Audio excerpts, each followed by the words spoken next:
नमीदा नम चे मंजिल बूद शब जाए कि मन बुदा बाहर सूरक से बिस्मिल बुद शब जाए कि मन বুদম।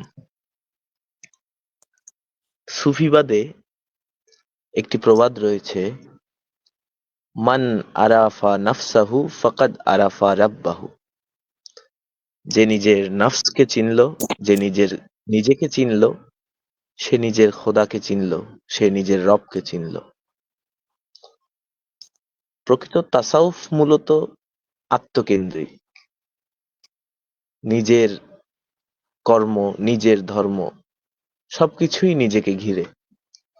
তো নিজে যদি খোদাইত্বের বাসনার মধ্যে ডুবে থাকতে পারে, তখনই তার নিজের যে আমিত্ব, সেই আমিত্ব বিসর্জনের মধ্য দিয়ে সে নিজেই আল্লাহ রাব্বুল আলামিনের ওয়ালিতে রূপান্তর হয়, এবং তখনই কালাম বের হয়, নিজের রূপ দেখিয়া হবি নিজে দেওয়ানা।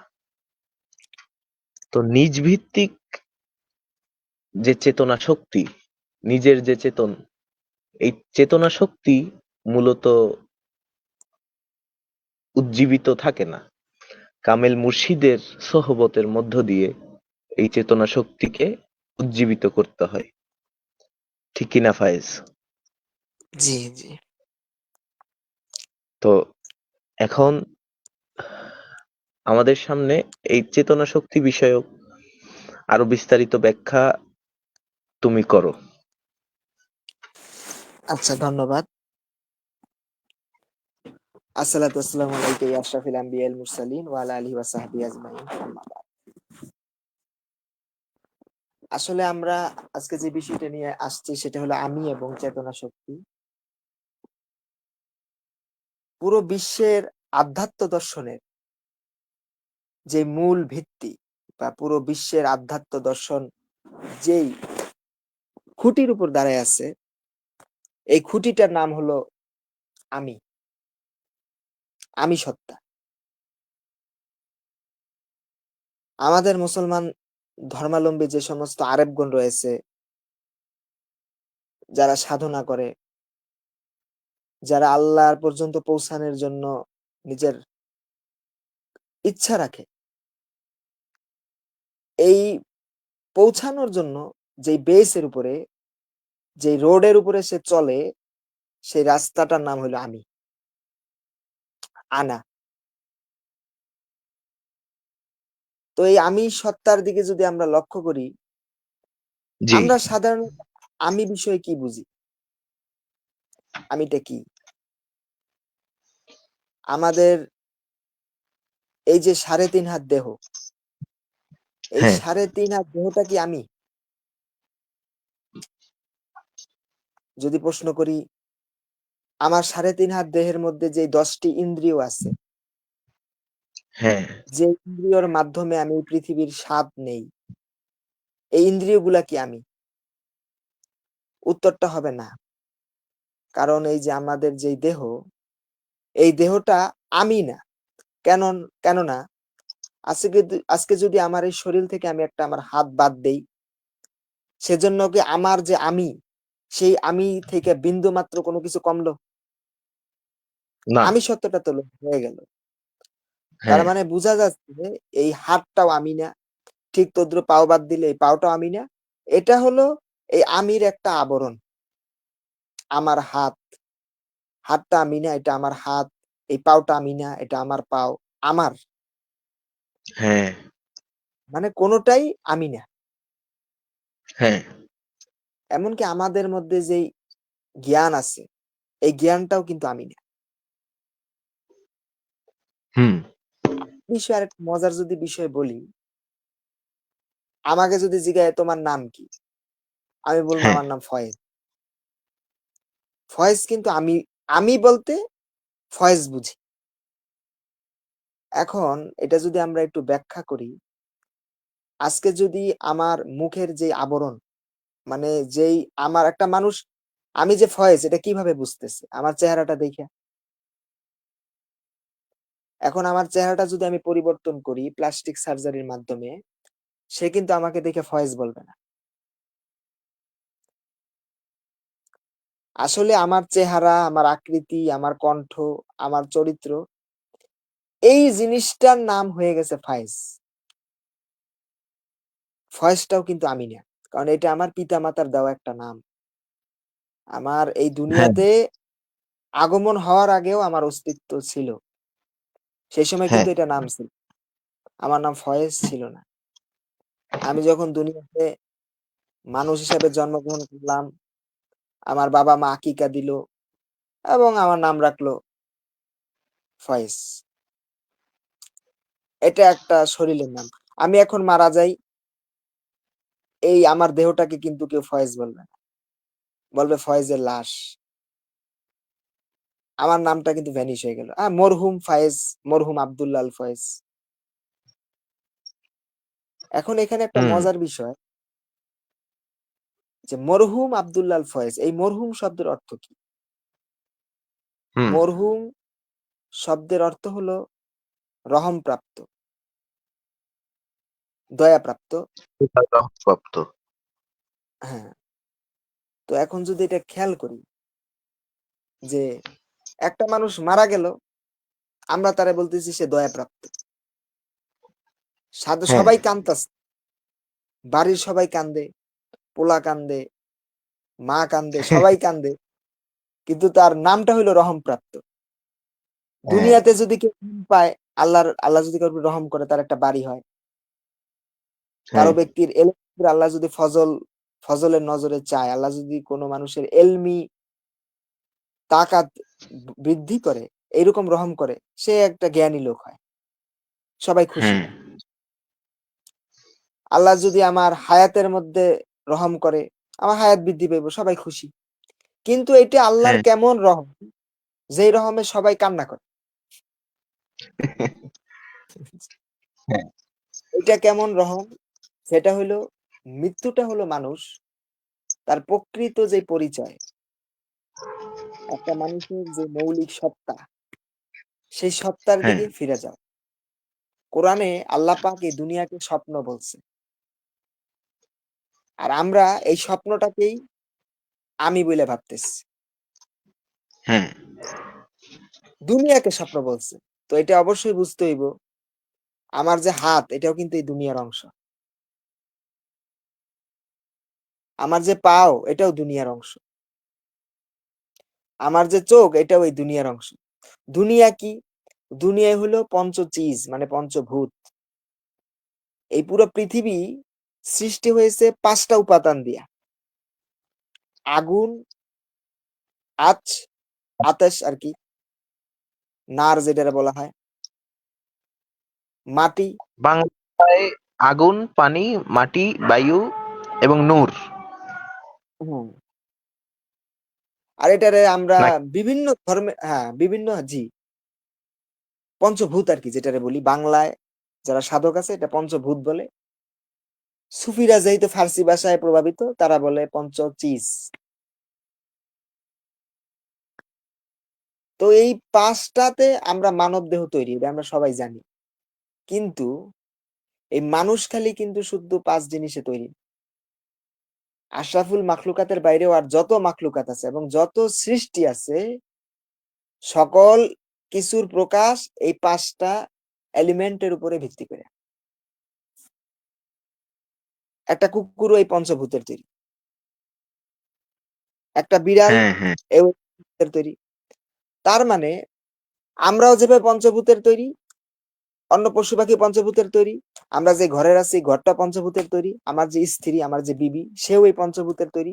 আমার সন্তান এই পঞ্চভূতের তৈরি। মানে আল্লাহ পাক যে কোরআনে বলছে এই সমস্ত দুনিয়াটা একটা স্বপ্ন স্বরূপ, স্বপ্নের সাথে তুলনা করছে। এর মূল মানে মৌলিক যদি আমরা ব্যাখ্যা করি, এই পঞ্চভূতের সৃজিত দুনিয়াকেই আল্লাহ স্বপ্ন বলছে। হ্যাঁ, এই দেহটাও স্বপ্ন। তার মানে স্বপ্ন তো কোনো সময় সত্য না। হ্যাঁ, বুঝা যাইতেছে আমরা যে জিনিসটাকে আমি ভাবি, যেমন আমি আব্দুল্লাহ আল ফয়েজ, আমি মাদ্রাসা লাইনে পড়ালেখা করছি, আমি এমুকের সন্তান, আমি এমুক মঠবাড়িয়ায় বরিশালে থাকি। এই আমি যেটা আমি ভাবতেছি এটা আসলে মিথ্যা। কারণ এটা একটা স্বপ্ন। হ্যাঁ, আমি যেটাকে আমি ভাবতেছি সেটা আসলে স্বপ্ন। তাহলে আমিটা কে? দেহেরে যদি আমি মানুষ খন্ড-বিখন্ড আমি হ্যাঁ, ভাবে বলো। সেটা প্রকৃত আমি না। না, এটা হলো চরম একটা সত্য কথা। আমার কথাটা হ্যাঁ, কঠিন হইতেছে কিন্তু বুঝে কিনা সবাই যে কি বুঝাইতে চাইতেছি আমি। এখন আমি এই যে কথা বলতেছি, হ্যাঁ, আমি কথা বলতেছি। আসলে কথা কি আমি বলতেছি? কথা জিহ্বা মাধ্যমে বাকযন্ত্র, মানুষের যে বাকযন্ত্র, এই বাকযন্ত্রের মাধ্যমে শব্দ নিষ্কারিত হয়ে শব্দগুলা আসতেছে। এইটা আমার যে মাতৃভাষা বাংলায় সেইভাবে প্রকাশ পেতেছে। যারা ইংরেজ তাদের বাক্য এই বাকযন্ত্র ইংরেজি ভাষায় প্রকাশ পাবে। যারা আরাবিয়ান তারা আরবিতে বলবে। কিন্তু কথাটা কিন্তু আমি বলতেছি না। বলতেছে আমার বাকযন্ত্র। এটা হলো আমার দেহের অংশ। তাহলে প্রকৃত আমিটা আমি কি? না। হ্যাঁ, আমি বলতে যেটা বুঝি ওই ১০ ইন্দ্রিয়র মধ্যে। এই ১০ ইন্দ্রিয়টাকেই আমরা আমি ভাবতেছি। আমার চামড়া, এই আমার চামড়ার মাধ্যমেই চামড়ার রং, চামড়ার আকৃতি এর মাধ্যমেই মানুষ কিন্তু আব্দুল আল ফয়েজরে নির্ধারণ করে। এই লোকটা আব্দুল আল ফয়েজ। দূর থেকে দেখলে বোঝা যায় আব্দুল আল ফয়েজ যাইতেছে। হ্যাঁ, এই হ্যাঁ, চামড়াটাকে বলে। তেমনি আমার কণ্ঠস্বর, আমার জবান, আমার একটা ইন্দ্রিয় হলো আমার এই কণ্ঠ। এই কণ্ঠের মাধ্যমে যখন কথা বলি, এই আওয়াজটা যখন মানুষ শোনে মনে করে আব্দুল আল ফয়েজ কথা বলতেছে। হ্যাঁ, আবার আমিও এই ইন্দ্রিয়র মধ্যে থেকেই এই দুনিয়ায় চলতেছি। এই দুনিয়াটা কিন্তু মূলত ইন্দ্রিয়। হ্যাঁ, আমি এত টাকা-পয়সা কেন ইনকাম করি? আমি চুরি করে ইনকাম করি, ডাকাতি করে ইনকাম করি। আল্লাহ যেই হকের রাহ দিছে, এই হকের রাহ থেকে সইরা যাইয়া নাপাকি রাস্তা থেকে আমরা অর্থ উপার্জন করি। সুদ খাই, ঘুষ খাই। এই হারাম খাত থেকে টাকা উপার্জন করি কেন? ভালো-মন্দ খাওয়ার জন্য। হ্যাঁ, ভালো-মন্দ খাওয়ার জন্য আমরা আমাদের এই টাকা উপার্জন করি। মানে এই জিহ্বায় স্বাদ, এই যে একটা শান্তি, কিঞ্চিৎ শান্তি। এই শান্তির জন্য আমরা এই কাজটা করতেছি। ইন্দ্রিয়। ঠিক তেমনি আমরা এই যে আমাদের বন্ধু-বান্ধবরা যদি আমরা বলি, "তোমরা কি কালো মেয়ে বিয়ে করবা?" ও কিন্তু চাইতেছে। হ্যাঁ, এখন কালো মেয়ে কেন? কারণ কালো মেয়েটা দেখতে তার চোখে সুন্দর লাগে না। চোখের সৌন্দর্য যেটা, ওই সৌন্দর্যটাই সে বিয়ে করে। মানে চোখের হ্যাঁ, আরাম, মুখের শান্তি, চোখের শান্তি, তেমনি চামড়া হাতের যদি ধরি, আমরা দামি পোশাক পরি। এই দামি পোশাকটা শরীরের আরামের জন্য। মানে মূলত আমরা নিজে মানুষও আমাদের বিচার করে এই ১০ ইন্দ্রিয়ের মাধ্যমে। আর আমরাও নিজেরে আটকায় রাখছি এই ১০ ইন্দ্রিয়ের মধ্যে। আর সুফিরা বলতেছে যে, "না, আমি মূলত এই ১০ ইন্দ্রিয় না। আমি এই ১০ প্রকৃত ইন্দ্রিয়" আমি এই ইন্দ্রিয়ের বাইরে। হ্যাঁ, হ্যাঁ। "আমি এই ১০ ইন্দ্রিয়, এই দেহ এবং এই যে ৪ ভূত আগুন, মাটি, পানি, বাতাস, এই ৪ এর ঊর্ধ্বে অবস্থানকারী সত্তা, সেটা হলো আমি। এইটা হইলো আমি। আর চেতনা শক্তি,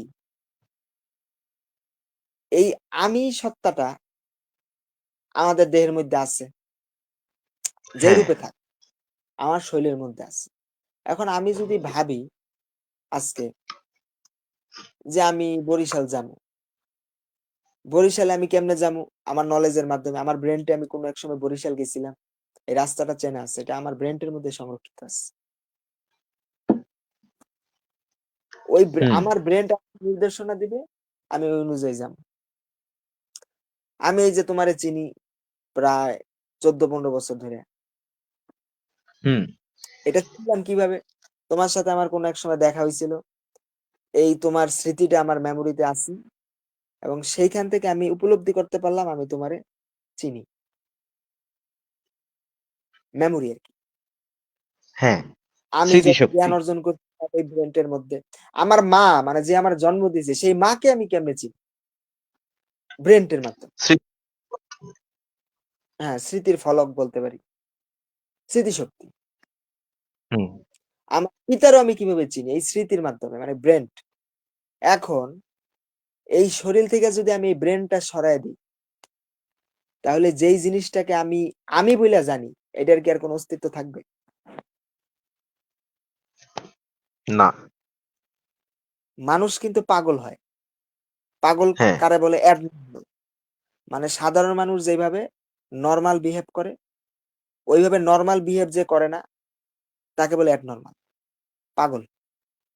তার ব্রেনটা যেমন ঠিক আমরা নাই। বলি ওর মাথা নষ্ট হয়ে গেছে।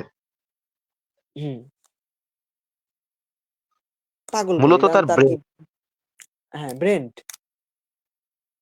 তাইলে দেহের মধ্যে ১০ ইন্দ্রিয়, এই যে ১০ ইন্দ্রিয়টা, এই ১০ ইন্দ্রিয়টা মূলত আমি না, এটা একটা খোলস। আর এই যে মেমোরিটা, এই মেমোরিটা হলো চেতনা। আমি যে হাত লড়াইতেছি না, বিজ্ঞান তো এটা বলে যে হাতটা ব্রেনটের মাধ্যমে লড়তেছে। আমার ব্রেনটের হ্যাঁ, এই হাতের অংশের টিস্যুটা যখন নষ্ট হয়ে যাবে, এই অংশটা প্যারালাইসিস হয়ে যাবে। শিরা, উপশিরা, হ্যাঁ, শিরা উপশিরা। মানে ব্রেন হলো চেতনা শক্তি। আর আমি কিন্তু এই ব্রেনটের ঊর্ধ্বে। কারণ আমরা যখন, কোরআন আল্লাহ বলছে, কুল্লু নাফসুন যায়কাতুল মউত। প্রত্যেকটা নফস মউতের যে স্বাদ, এটা আচ্ছাদন করবে। হ্যাঁ। তো মউতের স্বাদ যে আচ্ছাদন করবে, ব্রেনটা তো আমরা সাথে নিয়ে যাব। না। মানুষের আত্মা বা নফস যেটাই হোক, এটা যখন দেহ ত্যাগ করে, ব্রেনটা তো দুনিয়াতেই থাকে, সবকিছু 3.5 দেহ দুনিয়াতে থাকে। একটা কিছু আছে যেটা দেহটা থেকে সাইডে চলে যায়। হ্যাঁ। আমার ওজন এখন 50 কেজি, আমি মারা যাওয়ার পরে যদি ওজন দেয়, কত কেজি? 48, 49 কেজি এরকম হবে। একটা মৃত মুরগির ওজন যেমন 2 কেজি না, মারা যাওয়ার পরে ওটা 2 কেজি থাকে। হুম। মানে আমি, মানে মানুষের মধ্যে যেই আত্মাটা আছে, এটার কোনো ওজন নাই। মানে এটা এতটাই সূক্ষ্ম, বাতাসেরও কিন্তু ওজন আছে। যে আমরা গ্যাস মাপি, গ্যাসের বোতল 50 কেজি, কিন্তু আত্মার কোনো ওজন নেই। তবে বৈজ্ঞানিকভাবে এটা প্রমাণিত হইছে যে মানুষ মারা যাওয়ার পরে তার শরীরে নাকি কয়েক গ্রাম অংশ ওজন কমে যায়। এটা হলো ফুসফুসের কার্যক্ষমতা কমে যাওয়ার কারণ। কারণ ফুসফুসের মধ্যে তো বাতাস থাকে আমাদের এখন। আমি যখন মারা হ্যাঁ, যাবো, আমার হ্যাঁ, ফুসফুসে বাতাসটা থাকবে না, ওটা বাতাসের ওজন। হ্যাঁ, হ্যাঁ, এটাই বাতাস। আমরা শ্বাস-প্রশ্বাসের আসলে কি, কর্মে যে বাতাসগুলো ব্যবহৃত হয় আমাদের।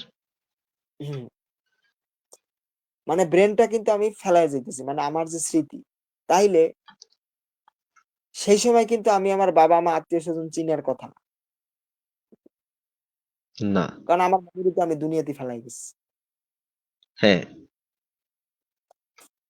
আমরা যে শুনছি না, হাদিসের কি গ্রন্থে আমরা দেখছি, আল্লাহ রাসূল সাল্লাল্লাহু আলাইহি ওয়াসাল্লামের কালাম আছে।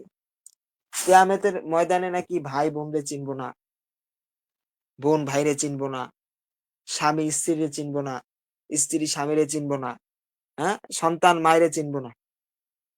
হ্যাঁ, পিতা আমরা বলি পুত্ররে কে? চিনব না। হ্যাঁ, আমরা কই, হ্যাঁ চিনবো না মানে? এত বছর থাকছি চিনবো না। আবার অনেকে কি করে যে, না সবারে সবারে চিনবো, কিন্তু ওই সময় সবার স্বভাব কম থাকবো, তো ওই সব চাই কিনা এই ডরে আর কি না চেনার ভান করবো। মানে এগুলো বলি। কিন্তু আধ্যাত্মিক যদি আমরা মূলে ঢুকি, আমরা তো মেমোরিটা থুয়েই আমার নফসটা যখন নিয়ে যাওয়া হইছে, মেমোরিটা তো দুনিয়াতে ফালায় যাওয়া হইছে। সে চিনবো কেমনে? হ্যাঁ, তার হ্যাঁ, স্মৃতি তো মুছে গেছে। আমার মোবাইলের মধ্যে এই যে 10 জিবি মেমোরি আছে, এই 10 জিবি মেমোরির মধ্যে কিছু রমেশ শীলের গান লোড করা আছে। হ্যাঁ। আমি যদি এই মেমোরিটা খুলে ফেলি, তারপর যদি আমি গ্যালারিতে ঢুকি, ওই গানগুলো তো আর পাবো না। না। কারণ ওই গানগুলা মেমোরির মধ্যেই ছিল। তেমনি আমাদের যত স্মৃতি, আমাদের যত জ্ঞান, আমাদের যত গরিমা, আমাদের যত পরিচয়, এই সবকিছু মেমোরির মধ্যেই। আর এই মেমোরিটাই আমরা দুনিয়াতে ফালাই দিয়ে চলে যেতেছি। মানে সবকিছু এক কথায় মানুষের ব্রেইনের মধ্যে সীমাবদ্ধ। হুম। এই যে আমাদের দেশে যারা মন্ত্রী আছে, এরা অনেক টাকা পয়সা করছে। এই যে কোটি কোটি টাকা করে, এই কোটি কোটি টাকা কি তার লাগে? না। সে এই তাই সে যত টাকার মালিক, এর যদি 50% টাকা তার কাছে আরো কম থাকতো, এলে কিন্তু তার জীবন যে সুখী হওয়ার পিছনে কোনো বাধা দিত না। সে তো সব টাকা ভোগ করেও যাইতে পারে। না।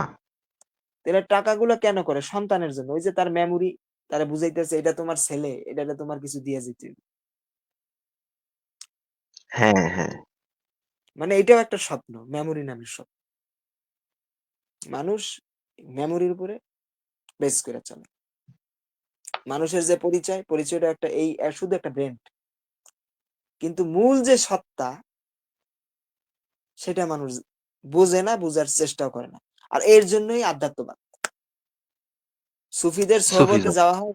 হ্যাঁ, সুফিজম বা আধ্যাত্ম দর্শন, যে প্রত্যেকটা ধর্মে, শুধু মুসলিম ধর্ম নয়, পৃথিবীর যত ধর্ম আছে প্রত্যেকটা ধর্মে দুইটা দিক থাকে। একটা হলো স্পিরিচুয়াল, একটা হলো রিচুয়াল। একটা হলো আত্মিক বিষয় থাকে, আর একটা হলো শারীরিক কর্ম থাকে। প্রত্যেক ধর্ম। আমাদের মুসলিম ধর্মে সেরকম দুইটা জিনিস, একটা হলো ফিক, একটা হলো তাসাউফ। আমরা যা নামাজ হুম। রোজা যা কিছু করি সব কিন্তু ফিকের মাধ্যমে। হ্যাঁ। ফিক। আর আধ্যাত্মিক যে বিষয়টা, আহলে তরিকতের মানুষ যেটাকে ফলো করে, ওটা তাসাউফ, আত্মিক দর্শন। দুনিয়াতে এই যে বাহ্যিক বিষয়গুলো আমি বললাম, এই বাহ্যিক বিষয়ের যেই সিলেবাস আল্লাহ দিয়ে দিয়েছে, মানে যেই সিলেবাস অনুযায়ী এই বাহ্যিক জিনিসগুলো করতে হবে, আমি কিভাবে টাকা উপার্জন করব, আমি কিভাবে চলবো, আমি কি খামু, এই যে বিষয়গুলা দিচ্ছে, এটাই হলো দিন, ধর্ম। হ্যাঁ। এটা একটা দিনের অংশ, যেটা ফিকা বলে চিনি।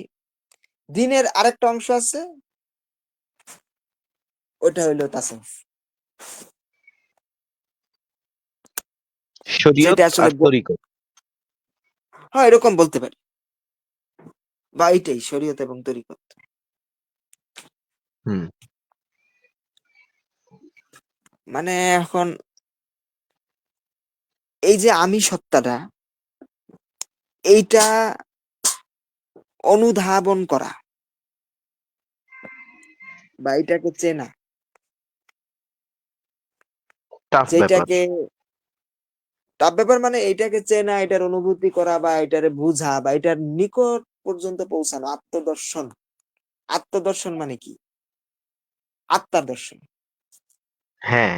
প্রকৃত নিজ, প্রকৃত নিজ সত্তা দর্শন, এটা বলাতেই, মানে এইটার দর্শন লাভ করাই সুফিদের একটা প্রবাদ প্রবাদ আছে, মান আরাফা নাফসাহু ফাকাদ আরাফা রাব্বাহু। হ্যাঁ। মানে এখানে যে নফসটা বলছে সেটা হলো আসল নফস। আমরা কিন্তু শরীরে অনেকে নফস বলি। না, এটা প্রকৃত অনেকে নফস শরীর তো। যেমন আমি একটা জিনিস, আজগুবি একটা জিনিস বলি। আমি অনেকদিন আগে একটা দরবারের গেছিলাম। হুম। দরবার তো না, একটা খানকা আর কি। যাই হোক, ওই খানকায় অনেক মুরব্বীরা আলোচনা করতেছিল। তো তারা বলতেছে যে পুরুষ এবং নারীর যে যৌনাঙ্গ আছে, এটা নাকি নফস। মানে তারা নফসটাকে ওই যৌনাঙ্গের ভিতরে সীমাবদ্ধ রাইখা দিছে।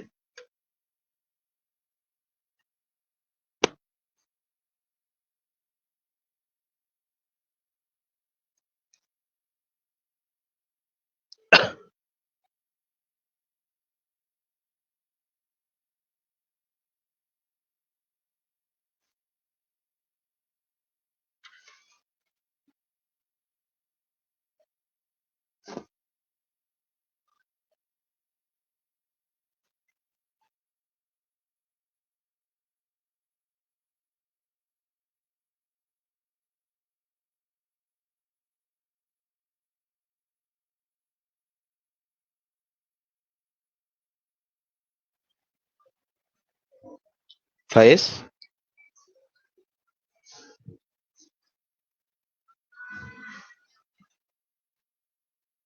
হ্যালো। আওয়াজ আসতেছে না? হ্যাঁ, এখন আসতেছে, মাঝখানে কতক্ষণ বন্ধ ছিল। আচ্ছা, আচ্ছা, আচ্ছা। আচ্ছা, কতটুকু বলছিলাম তাহলে বলি। আবার ধরো আবার করি তাইলে আমরা। কন্টিনিউ করি। ওই যৌনাঙ্গ পর্যন্ত, যে যৌনাঙ্গ মধ্যে তারা নফসকে সীমাবদ্ধ রাখছে। হ্যাঁ, হ্যাঁ। তো মানে একজন লোক বলছিল যে নবস নাকি যৌনাঙ্গ। এটা হলো নবস। তো আমি তারে বলছিলাম আল্লাহ যে কোরআনে বলছে কুল্লু নাফসুন জাইকাতুল মউত, প্রত্যেকটা নবস মৃত্যুর স্বাদ গ্রহণ করবে নাকি? হ্যাঁ। তো নবস যদি মৃত্যুর স্বাদ গ্রহণ করে, আমি যেহেতু পুরুষ, আমার শরীরের খালি পুরুষাঙ্গটাই মরবো আর কিছু মরবো না। না, কথাটা তো এইটাই হয়। কিন্তু নবস কিন্তু মানে নবসটা হইলো এই যে চেতনা শক্তি যে বিষয়টা বলতেছি, এটাই হলো নবস। হুম। আরেকটা জিনিস বলি যে চেতনা শক্তির বিষয়টা যে আসছে নবসের বিষয়টা, এই নবসটারে অনেকে শয়তান মনে করে। নবসের দমন হ্যাঁ। করা, নবসের পানা থেকে নবসের কাছ থেকে চায়। আমি একটা মৌলবীর মুখে শুনছিলাম অনেকদিন আগে। মৌলবী বলতেছে যে শয়তান যখন মানে আদমরে সেজদা দিতে অস্বীকার করছে, সে সময় তো আর কেউ শয়তান ছিল না। তো সেই না। সময় তারে কে ধোঁকা দিছিল? তো মৌলবী বলতেছে শয়তানরে যেই জিনিসটা ধোঁকা দিছিল ওইটা নাকি নফস। হ্যাঁ। মানে সে এটা আমাদের দুনিয়ায় মানে নফসটারে মন্দ হিসাবে দেখে, খারাপ। হ্যাঁ। আসলে নফস তো মন্দ না। নফস হইলো চেতনা শক্তি। হুম। আমাদের শরীরে যখন প্যারালাইসিস হয়, এর মানে প্যারালাইসিস হয় না, একটা অনেক মানুষের হাত প্যারালাইসিস হয়, অনেকের পাও প্যারালাইসিস হয়। এটার কারণ কি? ওই পর্যন্ত তার চেতনা শক্তির মানে ব্রেনের সিগন্যাল পৌঁছাইতেছে না, এই কারণে ওই অংশটা হ্যাঁ। চলতেছে না। ওই হুম। নফসটা হইলো চেতনা শক্তি মানুষের। আমাদের শরীরে যে কার্যক্ষমতা, এই কার্যক্ষমতা যে পাওয়ারটা, এটা আর কি নফস, দিক হুম। নির্দেশক। আর নফসটা হইলো সর্বজনীন। এটার মধ্যে কোন সময় খান্নাসের ওয়াসওয়াসাও প্রবেশ করতে পারে। আবার কোন সময় এটার মধ্যে আল্লাহর ফজলও প্রবেশ করতে পারে। তো হ্যাঁ। দোষটা নফসের না। দোষটা হলো সে তার এই চেতনার মধ্যে কারে ঢুকাইব। যেমন আমি এটা একটা দেই, উদাহরণ দেই। আমার এই যে জবান না, এই জবান দিয়ে আমি ভালো কথা বলতে পারি। এই হুম। জবান দিয়ে আমি সত্য কথা বলতে পারি। এই জবান দিয়ে আমি কোরআন পাঠ করতে পারি। নাকি? হ্যাঁ। এই জবান দিয়ে আমি মানুষের হেদায়েতের দাওয়াত দিতে পারবো। আবার এই জবান দিয়ে আমি মিথ্যা কথা বলতে পারবো। এই জবান দিয়ে আমি সুদ খাইতে পারবো। এই জবান দিয়ে মানুষের গালিগালাজ করতে পারবো। তাহলে দোষটা কি জবানের? মেন্টালিটি, মাইন্ড, ব্রেইনের। তো এই মাইন্ড মানে চেতনা শক্তি যেটা আমরা বলছি বাংলায়, এটাই হলো নফস। নফসের পরিচয় আরকি। হ্যাঁ। আর আমিটা কে? আমিটা হইল রূহ। হ্যাঁ। আর এই যে রুহুটা আছে, এটা আসলেই আল্লাহর একটা অংশ। আল্লাহর হুম। একটা গুণ বলতে। সিফাত। যেমন আমরা যদি নবীদের লকবগুলা দেখি, ঈসা আলাইহিস হ্যাঁ। সালামের লকব কিন্তু রুহুল্লাহ। রুহুল্লাহ। হ্যাঁ। আল্লাহর রূহ। নফসুল্লাহ কিন্তু কোন লকব না। না। কোন নবীর নাম নফসুল্লাহ রাখা হয় নাই। কারণ আল্লাহ নফস থেকে পবিত্র। রুহুল্লাহ হ্যাঁ। কেন বলছেন? কারণ রুহু আসলেই আল্লাহর অংশ। যেমন কোরআনে জিবরাইলরে রুহুল্লাহ বলছে বহু জায়গায়। হ্যাঁ। হযরত মরিয়ম আলাইহিস সালামের যখন সামনে যখন জিবরাইল আলাইহিস সালাম হাজির হইছে, উনাকে যে নামটা কোরআনে দেওয়া হয়েছে ওটা হলো রুহুল্লাহ, আল্লাহর রুহ। হ্যাঁ, মানে রুহুটাই হলো আমি। এখন একটা সুফির মূল সাধনাটা কি? একটা সুফির মূল রেয়াজতটা কি? সুফির মূল রেয়াজত হলো এই নফসের সাথে মানে চেতনা শক্তির সাথে এই রুহুটা যে আছে মানে নুরানি শক্তি, হ্যাঁ, এটার একটা সেতুবন্ধন তৈরি করা।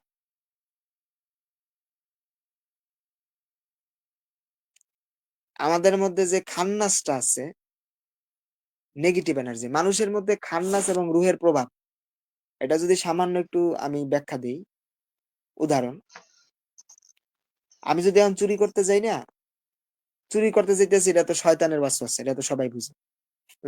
হ্যাঁ, কারণ মানুষের মধ্যে যে আল্লাহ থাকে, আল্লাহ তো আর চুরি করাইবে না আমাদের দিয়ে। না, আল্লাহ থাকে না, মানে আল্লাহর সিফাত থাকে, আল্লাহ হুম, তো আল্লাহর গুণটা থাকে। আর আল্লাহর সিফাত, আল্লাহ নুরুস সামাওয়াতি ওয়াল আরদ, আল্লাহ আসমান জমিনের নূর, এই নূরটাও সিফাত। তো যাই হোক, ওইটা বাদ দিই। আমার মধ্যে যে আল্লাহর সিফাতটা আছে, এই সিফাত তো আমারে দিয়া কোনো সময় নেগেটিভ কোনো কাজ করাবে না। না, তাইলে আমি চুরি করতে যাইতেছি কার ইতে? শয়তানের, শয়তানি খান্নাস, সত্তা। মানুষের, হ্যাঁ, মানুষের মধ্যে যে খবিসি সত্তাটা আছে, এর ধোঁকায় পড়েই আমি চুরি করতে যাইতেছি। এটাই তো। হ্যাঁ, এখন এই চুরি করার সময় কিন্তু আমার মনে একটা জিনিস আছে যেটা বাধা দিবে। এই যে যেই জিনিসটা বাধা দিতেছে যে আব্দুল্লাহ আল ফয়েজ, এটা করো না, এটা অন্যায়। হ্যাঁ, তুমি একজন মানুষের পথে নামাই দিতেছো, তার এত কষ্টের হুম, বানানো সম্পদ চুরি করতেছো। এই যে যে আমার একটা পজিটিভ মেসেজ দিতেছে এই জায়গায়, এইটা হইলো রুহু, আর এটা হলো রুহের প্রভাব। হুম, একটা মানুষ যেন একটা মানুষকে খুন করে না, ওই মানুষের হাত কাঁপে, হ্যাঁ, তার মধ্যে একটা প্রভাব সৃষ্টি করে যে এই কাজটা করো না। এই খারাপ কাজের মধ্যে যে বাধাটা যে দেয়, এটা হলো রুহু। তো অনেক মানুষ, যখন মানুষ বেশি পাপ কাজে মানে অভ্যস্ত হয়ে যায়, তখন তার মধ্যে খান্নাস পুরা দমে প্রতিষ্ঠিত হয়ে যায়, সে নিজেই খান্নাসের দখলে ছিলেন।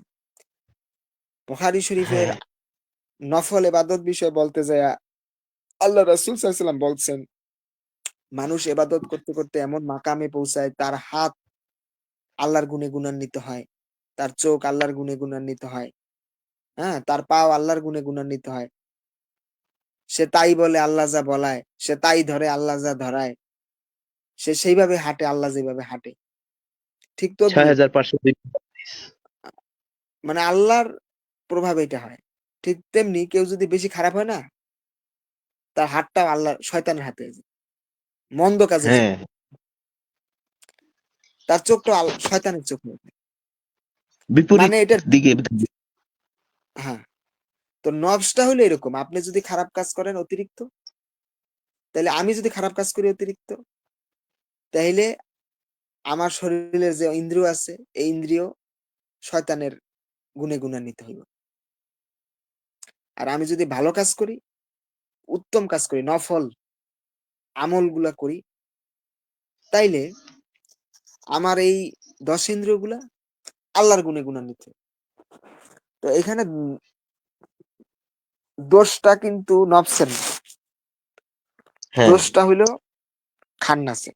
আর আল্লাহ যে মানুষের হিসাব নিব, এটা কেন? আল্লাহ মানুষকে স্বাধীনতা দিছে, পাপ করার স্বাধীনতা। মানুষ এবং জিন্নাত, এই দুইটাকে আল্লাহ পাপ করার স্বাধীনতা দিছে। হ্যাঁ, এবং এই স্বাধীনতার উপরে বেস কইরা মানুষ এবং জিন যে কর্ম করবে, সেই কর্ম ফলের হিসাব হবে। হ্যাঁ, এই যে স্বাধীনতাটা দিছে, এই স্বাধীনতাটা আমরা কোন কাজে লাগাইতেছি, সেই অনুযায়ী ফলটা হইবে। হ্যাঁ, এবং এই স্বাধীনতাটারই বেস করে অনেকে আল্লাহর ওলি হইতে পারে। আবার এই স্বাধীনতারই বেস করে অনেকে হিটলার হয়। হুম। একজন আল্লাহর গুণে গুণান্বিত, একজন শয়তানের গুণে খান গুণান্বিত। হ্যাঁ। হ্যাঁ, মানে খান্না শয়তানের গুণে গুণান্বিত আরকি। মানে এখন যদি আমরা চিন্তা করি যে একটা মানুষ, আসলে সব ভালো মানুষ তো আল্লাহর ওলি না। অনেক ভালো মানুষ না। আছে না? সব ভালো মানুষ আল্লাহর ওলি না। ভালো মানুষ হইলো মানে আল্লাহর ওলির যে জিনিসটা, এটা ভালো মানুষটা তো একটা পজিশন। এরা হলো এই দুনিয়াবি পজিশনের উপরে। তারা রুহের গুণে গুণান্বিত, আল্লাহর গুণে গুণান্বিত। হুম। মানে তাদের মধ্যে তাদের রুহুটা সজাগ হইতে, হইতে এত পরিমাণ আলোকিত হয়, তাদের নফসের মধ্যে থেকে যে খান্নাসি ওয়াসওয়াসা আছে, এটা সম্পূর্ণভাবে বিলুপ্ত হয়ে যায়। হ্যাঁ। মানে এটা কেমন? ওই যে একজন এই জায়গায় ডোম আছে, লাশ কাটার ঘরে কাজ করতো আরকি। তো হ্যাঁ, উনি হ্যাঁ, বুড়া ডোম। হয়ে গেছে। হ্যাঁ, বুড়া হয়ে গেছে আরকি। কিন্তু বুড়া হয়ে যাওয়ার পরে না উনি বলছে আরকি যে উনি এখনো আরকি লাশ কাটতে যায় আরকি। শরীরের অবস্থা কিন্তু প্রচন্ড খারাপ। উনার এখন এত শক্তিও নেই। এই কাজগুলা করতে পারে। তবুও করে। তো আমরা জিজ্ঞেসি যে, "চাচা আপনি এত কষ্ট করেন, এখন কি দরকার এগুলা করার? এই যে রাত্রে যান এগুলা, এটা গ্যাঞ্জাম না? এই শীতের রাত্রে তো।" তো উনি বলতেছে যে, "বাবা আমি এগুলা করতে, করতে এমনটা অভ্যস্ত হয়ে গেছি, লাশের ঘেরান না শুনতে পারলে আমার আর ভাল লাগে না।" আহা! অভ্যাস আরকি। হুম। তো এইরকম কেউ যদি রুহের নিকটবর্তী হইতে থাকে, তার মধ্যে এরকম একটা অভ্যাস তৈরি হয়, সে এতটাই রুহের গুণান্বিত মানে রুহের নূরে নুরানি হয়, আল্লাহর নূরে নুরানি হয়, তার পক্ষে আর কোন মন্দ কাজ করা সম্ভবই না। যেভাবে একটা গরুর পক্ষে সম্ভব না মাংস খাওয়া, আবার একটা বাঘের পক্ষে সম্ভব না ঘাস খাওয়া। এরকম হয়ে যায়। হ্যাঁ। এইটারই বলা হয় এবং এই গুণে এই রূপে হওয়ার যে রাস্তাটা, এটারই বলা হয় রেয়াজত। আমি পর্যন্ত পৌঁছানো। আমাদের যাওয়ার যে উদ্দেশ্য, গন্তব্য, এই গন্তব্যটা হইলো আমি। আর আমিটা কি? এটা আমার এই মেমোরিটাও আমি না। যে এখন কথা বলতেছে এটাও কিন্তু আমি না। আমি কথা বলতেছি কি দিয়া? জ্ঞান দিয়া। বাগদত্ত হচ্ছে। হ্যাঁ, আমি বাংলা ভাষায় কথা বলতেছি কারণ আমি ছোটকালতে বাংলা ভাষা শুনছি, বলছি। বাংলা ভাষাটা আমার ব্রেইনটে গাইথা গেছে। কোরআনে আল্লাহ বলছে যে ভাষা শিক্ষাদাতা আল্লাহ নিজে। আদমকে আল্লাহ নিজে সমস্ত বস্তুর নাম শিক্ষা দিচ্ছে। হ্যাঁ। বনি আদমেরও তাই। তো এখন যে কথা বলতেছি যে জ্ঞানের উপরে, আমার ব্রেইন কাজে লাগে আমি কথা বলতেছি। এখানে মওজুদ একটাও কিন্তু আমি না। আমিটা না। কিন্তু আমার শরীরের এক কোণায় চুপ করে বইয়া রইছে যেটার কোনো খবরই নেই। হুম। মানে ওইটা কেমন? একজন লোক হইলো ভিক্ষা করতো, একটা গল্প শুনছিলাম। একটা গাছের নিচে সারা জীবন ভিক্ষা করছে। তো ওই ভিক্ষা করতে, করতে মারা গেছে। সারা জীবন। তো ৬০-৭০ হুম। বছর ভিক্ষা করছে একটা গাছের নিচে। তো ভিক্ষা করার পরে যখন মারা গেল ওই জায়গায়, মানুষজন কইলো ওই বুড়িমা তো সব জায়গায় এখানেই থাকতো। মহিলা ছিল আরকি। এই মারা হুম। গেছে। না উনার কোনো পৈতৃক সম্পত্তিও নাই। নিজস্ব ঘরবাড়িও নেই। ওই গাছের নিচে থাকতো, ওই নিয়ে ভিক্ষা করত। তো উনার এই জায়গায় দাফন দেই। তো হ্যাঁ। যখন মাটিটা খুঁড়ছে, খুইড়া ওই জায়গায় দাফন দিতে গেছে, তখন ওই জায়গায় দিয়ে একটা স্বর্ণের ঘড়া পাইছে। মটকা। হ্যাঁ। গুপ্তধন পাইছে আরকি। মানে এই মহিলা যে একটা স্বর্ণের উপরে এমনে বইয়া এত বছর যে ভিক্ষা করলো, এত অভাবে রইলো। এর নিচে যে ধনী হওয়ার চাবিকাঠি, এর নিচে যে এত এটা কোটি, কোটি টাকার সম্পত্তি এটা জানি না। মানে আমরাও আমাদের ভিতরে কত বড় খাজানা, আল্লাহর দেওয়া কত বড় নিয়ামত নিয়ে বইয়ে রইছি, আমাগো খবরই নেই। ওই ভিক্ষুকের মতো। ওই ভিক্ষুকটা যেমন খবর নাই, আমাদের মধ্যে আল্লাহ কত বড় নিয়ামত দিছে ওটাও আমাদের খবর নেই। আর ওই গুপ্তধনটা বাইর করার জন্য যেই আমরা একটু খোঁজাখুঁজি করমু, হ্যাঁ। এইটাও করি না। এটা তো করিও না, আর যারা করে এগো আমরা পাগল কই এগো হাসাহাসি করি।